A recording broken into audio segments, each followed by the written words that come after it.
While the teacher was dwelling at Savatthi, he told this story concerning 4 pitas. In a certain village not very far from Savatthi, a fraudulent merchant made his living with false measures and other dishonest methods, adulterating rice. His son and son's wife and his own wife were also evil, as the verses tell. Reborn as pitas in the Vindhya forest, their sufferings are here told. Now the venerable elder monk Mahamajalana, on a journey through the mountain, one day reached that place, saw them and asked what deed had been committed by them. One eats the chaff of rice, and this woman eats the blood of her own flesh, while you eat filthy disgusting dung. Of what is this the result? In answer to the elder's question, the wife of the fraudulent merchant thus explained the deeds that were committed by them all. This one in the past injured his mother, but that man was a dishonest traitor. This woman ate meat and deceived with a lying word. When in human form among men, was a housewife, mistress of a whole family. From the righteous men I hid nor ever gave any of it. With a lie I made concealment, saying, there's none of this in my house. If I hide what's there, may dung be my food. In consequence of both of this act and of my lying word, my meal of sweet-smelling rice turns into dung. Deeds are not barren. For an action perishes not. I both eat and drink excrement putrid with worms. When the elder had heard the speech of this petty, he narrated the news to the Lord Buddha, who made this matter his theme. The story of the boy. At Savatthi many lay followers becoming Dhamma members built in the town a great pavilion, and there entertained the teacher, and monks. One man protested at all that was given to shavelings. His mother apologized to the Lord Buddha, and for a week supplied rice-gruel. Her son died shortly afterwards and was reborn as the offspring of a courtesan. When she knew it was a boy, she abandoned him and had him lie exposed in a graveyard. There he, guarded only by the strength of his own merit and unharmed, slept happily as upon his mother's lap. They say that deva-beings took care of him. Then when the Lord Buddha, filled with great pity, rose at dawn and with his Buddha eye surveyed the world, he saw the boy and went to the graveyard. Many gathered together, saying, "The teacher has come here. It must be for some reason in such a place." And they asked him, "Reverend Sir, what deed was committed by this child in a former life?" The Buddha told them. Then a householder of great wealth adopted the boy, saying, "In the very presence of the Lord Buddha, this is my son." The Lord Buddha went to the monastery with the words, "This boy has been taken in charge by such a rich man and is made a help to many people." After this man's death, the boy, inheriting his wealth, took pleasure in pious charities and other good deeds. This matter the redactors show in the 6 following stanzas. Of a wonderful nature is the Buddha's knowledge, as we note how the teacher made prediction about a person.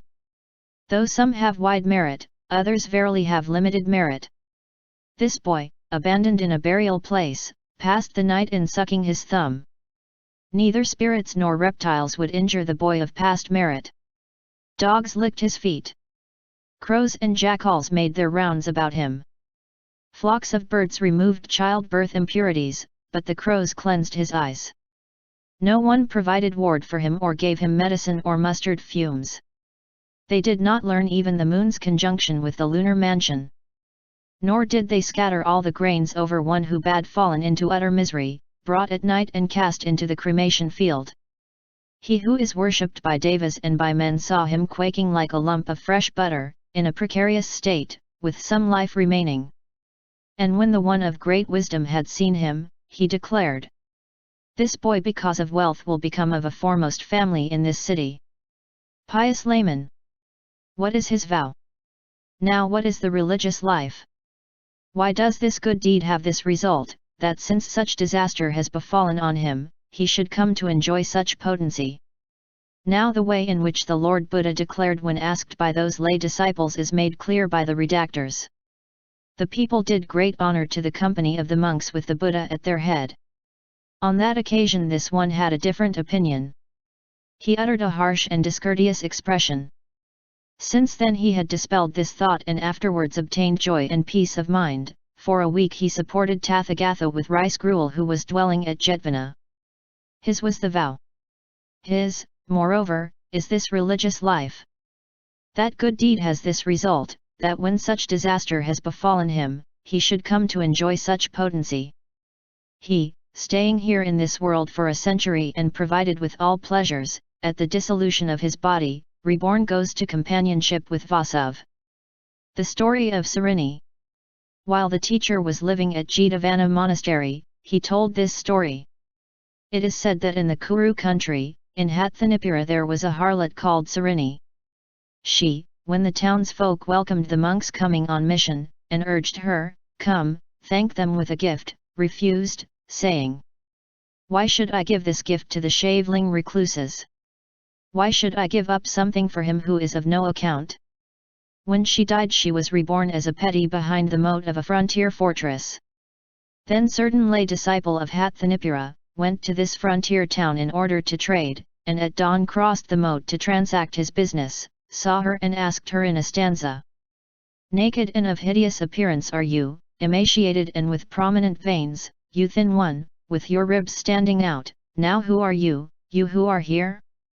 She in turn said, "I, venerable sir, am a petty, a wretched denizen of Yama's world. Since I had done a wicked deed, I went from here to the world of Pitas." Then he in a stanza asked, "Now what evil deed was done with your body, speech, or mind? Because of what act have you gone hence to the world of Pitas?" She replied in 6 stanzas. "I was hanging about the public bathing places for half a month.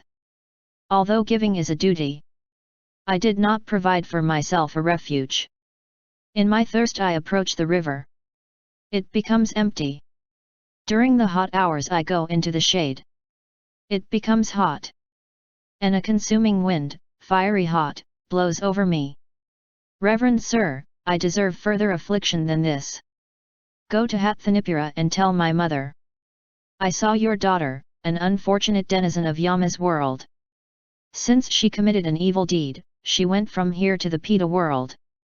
Now I have possessions to the amount of 400,000 which, without telling anyone, I deposited under my couch. Then let her give a gift in my name and may she have long life. And when my mother presents a donation for me, may she ascribe the merit of donation to me, then I shall be happy, blessed in all my desires." While the petty told this story, he paid attention to her speech, and thereafter when he had finished his business, went and told the affair to her mother. The redactors record this in these verses. He assented with the words, "So be it," and went to Thanissaro, saying, "I have seen your daughter, a wretched denizen of Yama's world. Since she committed a wicked deed, she went from here to the Pita world. On that occasion she advised me kindly tell my mother. I have seen your daughter a wretched denizen of Yama's world. Since she committed an evil deed, she went from here to the world of the Pitas. Now I have possessions. Then let her give." Accordingly she then presented the gift and ascribed to her the merit of donation. And the petty was happy and of beautiful bodily appearance.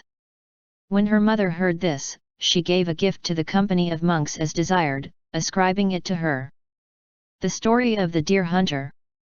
While the Lord Buddha was staying at the Bamboo Grove Monastery he told this story. At Rajagaha city a certain hunter made his livelihood by shooting and killing deer night and day. He had, however, a lay disciple as his friend, whose counsels he followed in part, hence being reborn as Manchanpita. The venerable elder monk Narada saw him and asked him in this stanza. "You are a young attended by men and women.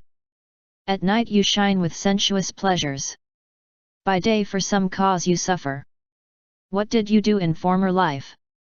The Pita explained what he had done. "In previous life, in beautiful Rajagaha city, in delightful Giribhaja, I was a deer hunter, a ruthless man of bloody hands. Among harmless creatures I with a wicked mind walked about, very ruthless, ever finding delight in slaying others unrestrained. I, though of such a nature, had a friendly companion, a pious layman of the faith.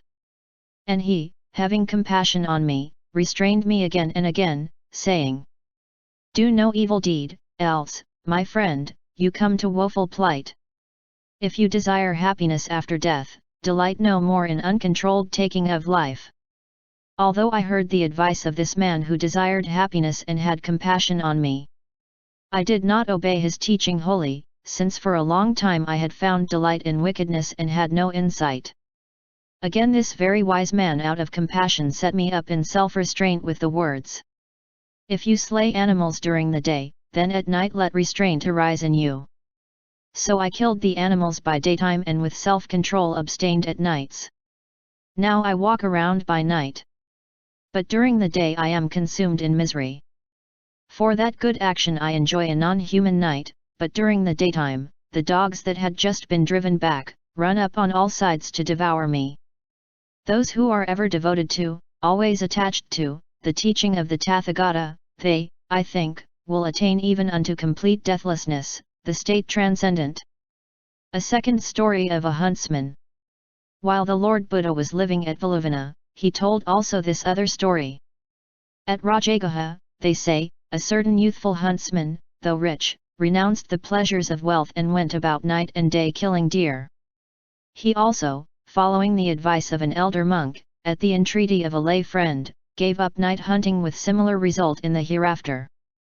In the following stanzas the elder, Narada, asked him. In a terraced building, a mansion, upon a couch overlaid with a woolen coverlet, with 5 kinds of musical instruments, you find delight in that which gives good music. Then at daybreak toward sunrise, expelled to a graveyard you undergo much pain. Now what evil act was committed by body, speech, or mind? For what deed do you undergo this suffering? Then the Pitta told him the following story. In beautiful Rajagaha city, in delightful Giribhaja, formerly I was a huntsman. A sportsman was I, unrestrained. I, though of such a nature, had a friendly companion, a pious layman of the faith. Frequenting his family was a monk, a disciple of Gautama. And he, having compassion on me, restrained me again and again saying, "Do not perform an evil deed." Verses, as in the previous story. The story of the fraudulent decisions. While the teacher was staying at Valuvana monastery, he told this Pitta story of the fraudulent decisions. At that time King Bimbisara kept the feast on 6 days of the month. Many people imitated him and commemorated the feast. The king asked the men who came from time to time into his presence, "Well now, is the feast day observed or not observed by you?" Then a certain man who had been appointed to a magistracy, a slanderous and dishonest individual, who received bribes and was brutal, but who was afraid to say, "I am not a feast keeper," said, "Sire, I am a feast keeper." Then a companion addressed him, when he had gone from the royal presence. "Friend, what was kept by you today?" He replied, "Friend, out of fear I said that when face to face with the king, I am feast keeper." Then his comrade said to him, "If it be merely a half feast, let that be so to you today. Take the feast vows." He assented, went homeward, washed his face and devoted himself to the half-feast. During the night when he reached his dwelling, his span of life was cut short by a stake blown down from his poor abode through a high wind. Then after death he was reborn in the hollow of a mountain as a mansion Pitta. For he, although he observed a half-feast during one night only, obtained his reward, receiving a suite of 10,000 maidens and enjoying deva attainment. But as a result of fraudulent decisions and in consequence of his lie, with his own hands he himself cut off and devoured the flesh of his own back. The venerable Narada, on his descent from Vulture's Peak, saw him and addressed him with these 4 stanzas. You wear garlands, crown, and bangles, and your limbs are rubbed with sandal ointment. You have a serene countenance, and you are radiant, lustrous as the sun. This non-human retinue appears to me as your attendants. These 10,000 maidens are your servants. They wear bracelets of shells and are adorned with golden fillets. You are powerful, and your appearance is thrilling. With your own hand you cut off the flesh of your own back and eat it. Now what wicked act was committed by body, speech, or mind? For what deed do you devour the flesh of your back? The Pitta told his story in these 4 stanzas. To my own harm I acted in the world of the living, with slander and lying, with fraud and deception. There I went into the assembly, and when the time came to speak the truth, I opposed the good, the right, and turned to unrighteousness acts. So does he who becomes backbiter devour himself, as I today feed upon flesh from my own back. Narada, you yourself have seen this fact. Compassionate are they who speak appropriate words. Do not slander, do not speak falsely, otherwise you be backbiter indeed. The story of contempt for relics. When the Lord Buddha passed away at Khuddhaka, in the Upavatana grove, in the sal wood of the Malas, between two sal trees, and after the distribution of the relics had been made, King Ajatasattu took his portion of them, and for 7 years, 7 months, and 7 days rendered him worship. But 86,000 people who, on account of a long-standing unbelief and heresy, had been in error and had perverted their thoughts, even in a wholesome environment, were reborn among the Pitas.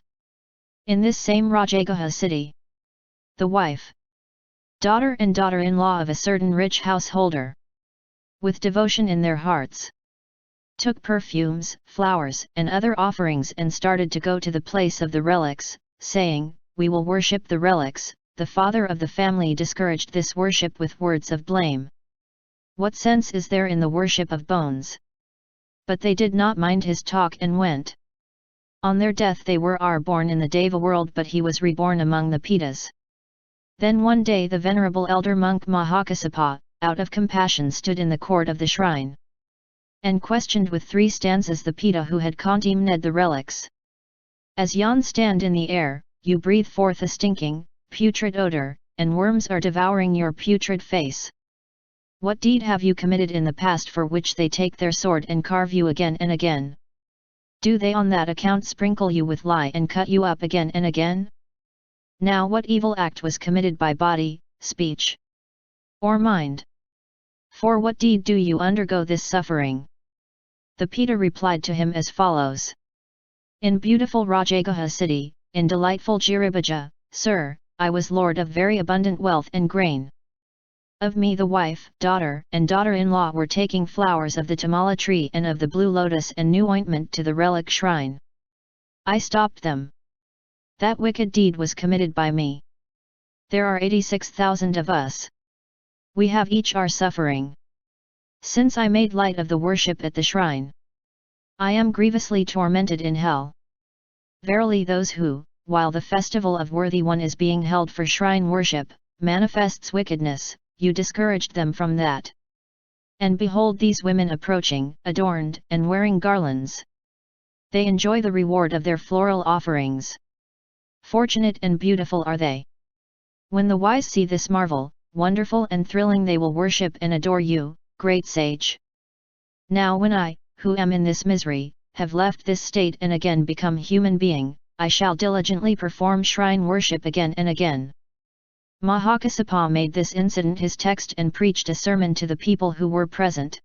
End of Book 3.